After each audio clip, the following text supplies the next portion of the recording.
ناز ما چی است؟ او گوسفند همه خود، او برگک مادر.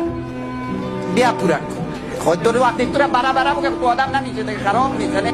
میریم اینی بوتا که خوش دارم، نه ای بوته بوتام دو نمبر کلان بر ما میگیرن که بس حالتان به درد بخوره. بیا پورک تهدید کردن، تحقیر کردن، توهین کردن که در وطن ما بیخی دیگر رواج دارد. این نام بعد ما داریم که هیچ فرهنگ دنیا نیست، که این غین است، که ججق است، که پترول است، که قدوستی، که لولوستی، که پایکت استی.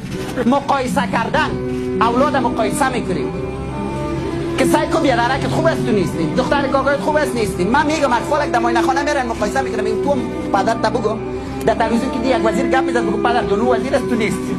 این مقایسه رای حل است تو والله. ناز ما چی است؟ او گوسفند همه خود، او برگک مادر. بیا پورک خود تو وقتی تو را برا بگم تو آدم نمیشه دیگه خراب میزنه. میریم اینی بوتا که خوش دارم، نه ای بوته بوتام دو نمبر کلان بر ما میگیرن که بس حالتان به درد بخوره.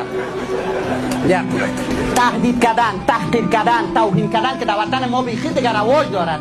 این نام بعد ما داریم که هیچ فرهنگ دنیا نیست، که این غین است، که ججق است، که پترول است، که قدوستی، که لولوستی، که پایکت استی. مقایسه کردن، اولاد مقایسه میکنیم که سعی کن بیادرکت خوب است تو نیستی، دختر کاکایت خوب است نیستی. من میگم اطفالک در ماینه خانه میرن مقایسه میکنم، این تو پدرت تا بگو در تلویزیون که دی یک وزیر گپ میزد بگو پدر جون وزیر است تو نیستی. این مقایسه رای حل است تو والله. ناز ما چی است؟ او گوسفند همه خود، او برگک مادر.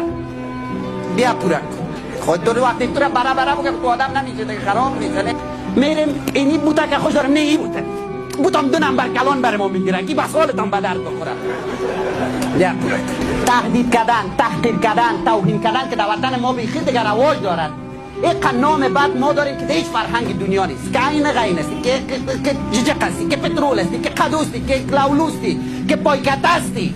مقایسه کردن، اولاد مقایسه میکنیم که سعی کن بیادرکت خوب است تو نیستی، دختر کاکایت خوب است نیستی. من میگم اطفالک در ماینه خانه میرن مقایسه میکنم، این تو پدرت تا بگو در تلویزیون که دی یک وزیر گپ میزد بگو پدر جون وزیر است تو نیستی.